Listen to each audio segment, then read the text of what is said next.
What's up, everybody? Welcome back to Sideline Sports. We're finally here talking 49er football. So go ahead, hit that like, hit that subscribe, jump on in.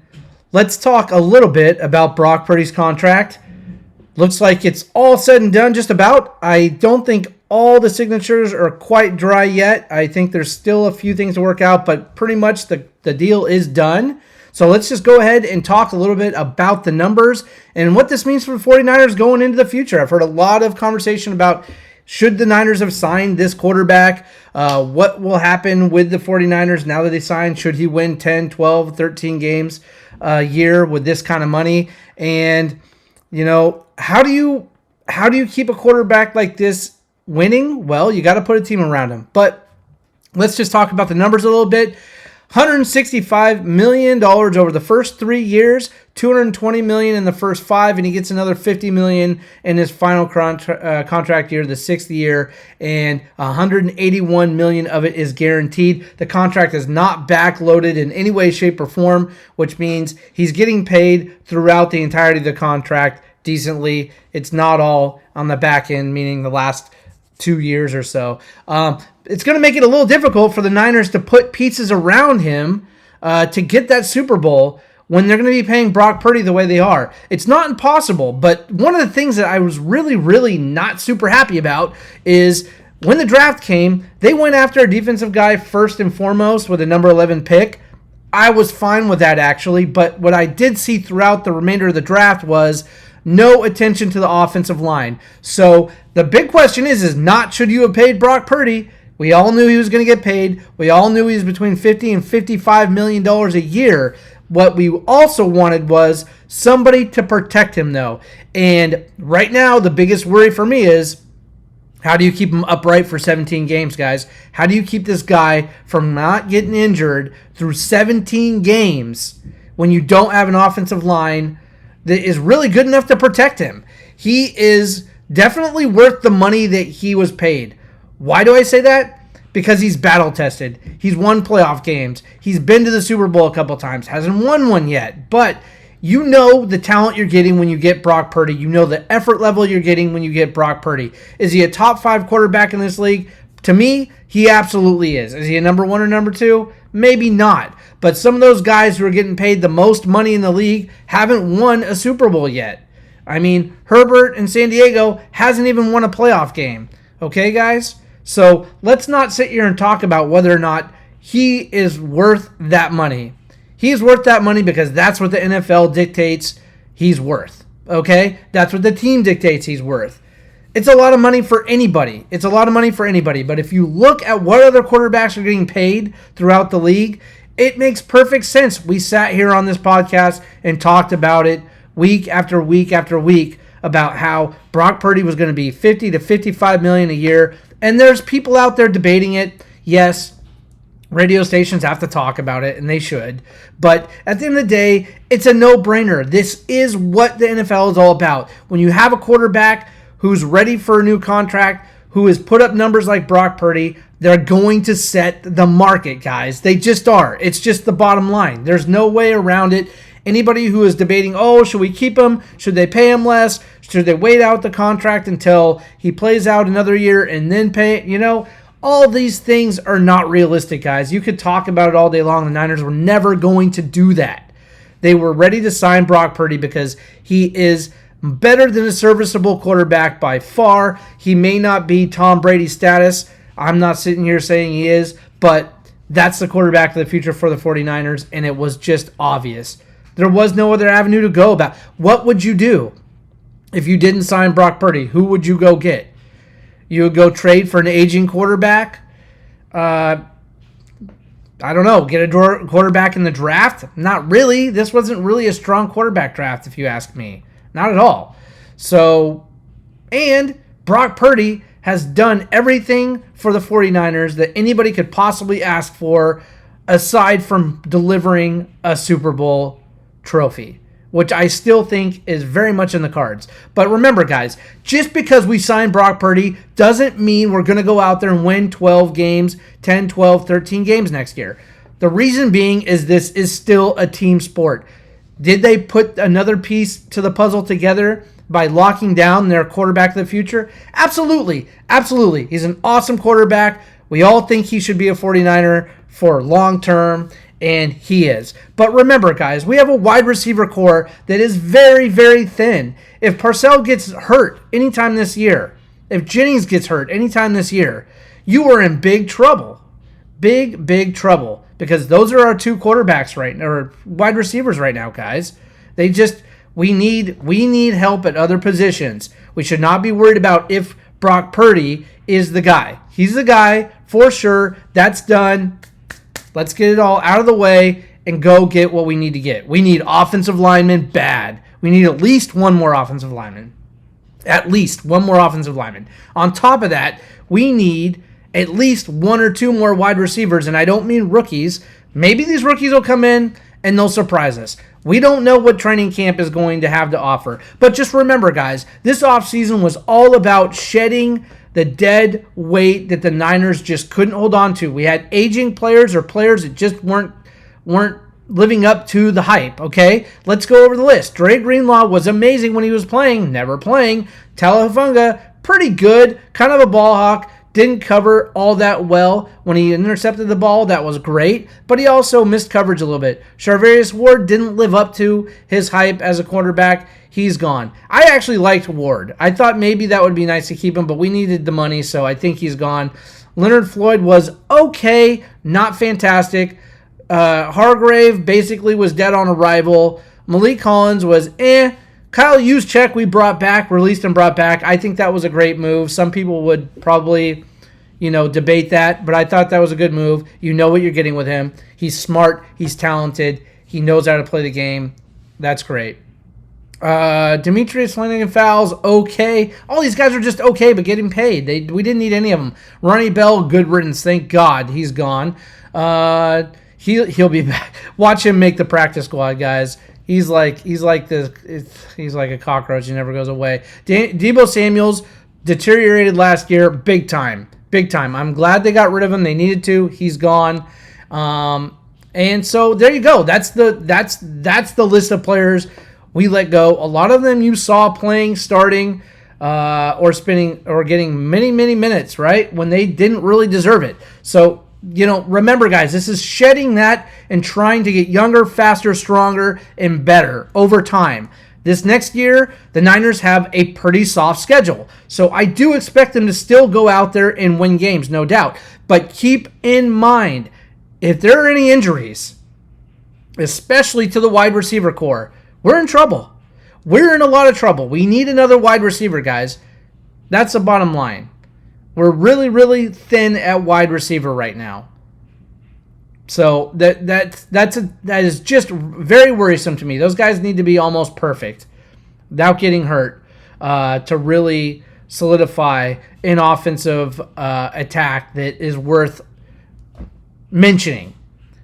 Good thing we got Kittle. Kittle is the best tight end in the league, in my opinion, or second best, depending on who you ask. He's still going to be a safety blanket for Brock Purdy. There's no doubt about it. Kittle, I believe, is going to get a lot of action this year. Okay? Plus, we got a defensive coordinator that's coming back, right? So we got some things going our way, guys. Definitely. But this roster is not by any means solidified yet. When we get into training camp and see what this team is really all about, we can go forward. But even then, it's hard to say. Last year, I saw Ronnie Bell out there, and I thought, this guy has got a place on this team. He is going to light things up this year. He has the potential, and he did nothing but make mistakes. So we're all wrong at times, guys. All we can do is report what we see and get a feeling for what's going on, right? And my feeling is this Niners team is a wild card team, maybe a wild card team. It's not crazy, especially with their schedule right now. Their schedule is not incredibly difficult. So, yeah, I can see that. I can see 8 wins, 9 wins. Anything more than that, I think, is probably a gift. This team is much better than they were last year. Remember, guys, everybody was injured. Everybody was injured, except for maybe Brock Purdy. But everybody else was injured. We're getting Christian McCaffrey back, and I truly believe we're going to get a good Christian McCaffrey. We're not going to get a Christian McCaffrey 2.0 that is injured and can't run like he did before. I don't think we're going to get that. I think we're going to get a guy who's going to go out there and show the world he's still the best running back in this league or top 3 running back in this league. I really believe that when you have him and you have Kittle and you do have a couple wide receivers, the only question mark is, can you keep the quarterback upright long enough for him to throw the football to these guys? I don't understand, guys. For me, the offensive line is a big, big head scratcher. I don't get why year after year they ignore that position. Dominic Purdy came out and has been great. There's no doubt they landed with him, but that's not enough. They have to build this offensive line. Look at Tom Brady. They prioritized that offensive line over almost anything. They wanted to keep him upright and throwing the football, and they prioritized that. I don't know why the 49ers don't take a little bit of a note from that notebook and kind of do the same thing. I don't get it, guys.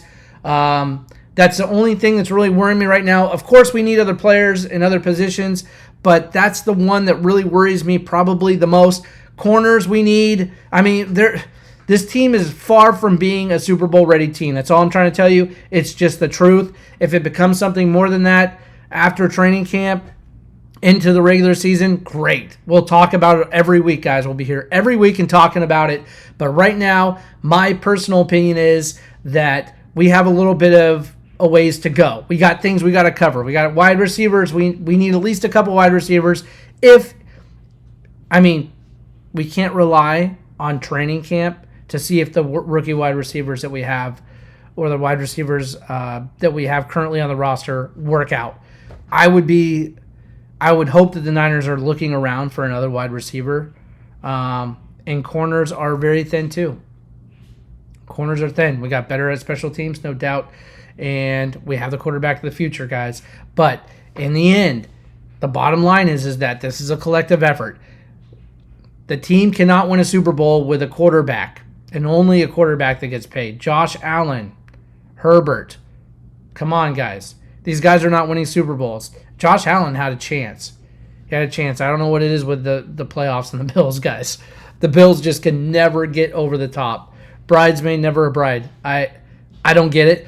But, I mean, Herbert's a perfect example of a guy who is an amazing quarterback with an amazing arm with just a team that isn't there yet.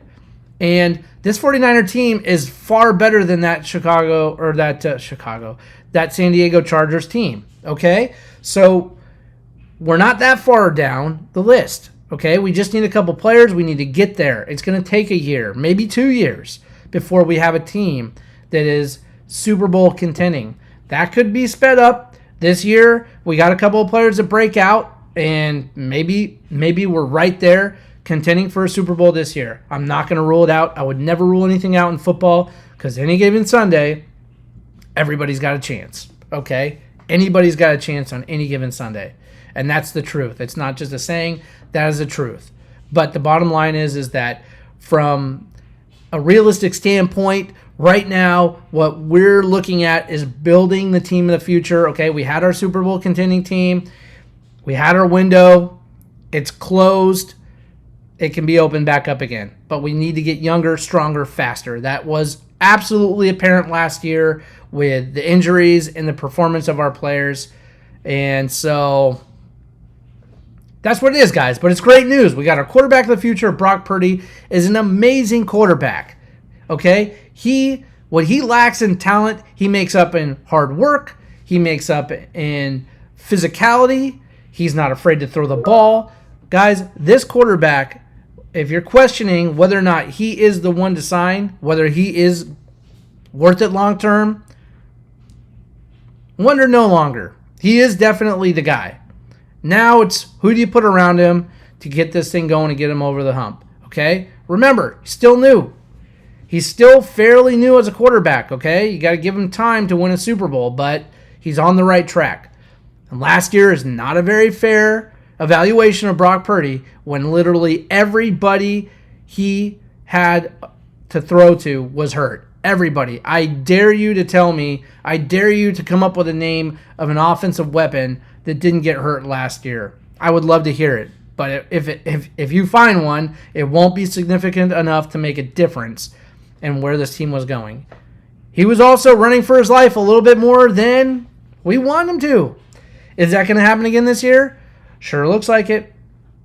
Sure looks like it if you don't go get another offensive lineman, which right now might be a little bit too late. The Niners are always late to the party when it comes to signing people and signing existing players and bringing in free agents. They're always just dragging their feet, and in that way, when you need somebody like an offensive lineman to come in before training camp starts, you might have missed the boat. You might have missed the boat on that. It's hard to say, but I don't like the way that they do business when it comes to players they know for a fact they want. Brock Purdy, $50 to $55 million, we knew 2 months ago was going to happen. So why not right out the gate just sign it? Just get it done. We knew what it was going to be. Everybody knew. I read off exactly what it was, and it doesn't shock me. It's exactly what I said was going to happen. I did ask to maybe hopefully get some backloaded contract so that Brock Purdy could possibly leave some room to go sign other players. That didn't happen.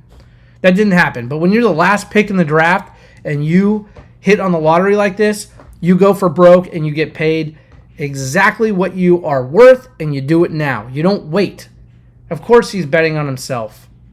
He wants to win every single year. There's no doubt. Just look at Brock Purdy. Look at the way he performs out there. It's not a question of money. For him, he got paid. I don't think that's going to make a difference at all. For him, he goes out there and he competes. He wants to win. There's no doubt about it. That's why they paid him what they paid him. There's no doubt. But now the question is, who can you go and get to support him? And that offensive line is scary. It's scary to see what would happen to a $181 million guaranteed contract behind a line that can't protect him. That's the kind of money that sits and rots on the bench. If you're not careful, he could be hurt. He could be hurt in the first week, first 2 weeks, first 3 weeks. They're not that bad. The offensive line isn't that bad, but it's not great. It's not a great offensive line. They're going to have to take a step forward this year, guys. So anyway, let's talk more Niners. Every Monday, you're going to be right here, Sideline Bay Area Sports, talking 49er football. I'm getting excited already. We're getting close to summertime, which means training camp is starting soon. I am getting super, super pumped for football. You all know I love football, and I can't wait for this Niner season to start. Hey, Raiders got better too, and now they got Pete Carroll. Look out. Look out. That Raider team is going to be good in a couple of years. It won't be this year, but look out for the Raiders because, damn, they made some moves. They made some good moves. They got better too. We're going to talk Raiders. So, guys, look out for Raider Talk. Raider Talk is going to be Thursday. I'm going to start doing Raider Talk on Thursday, and we're going to be sprinkling in baseball in between.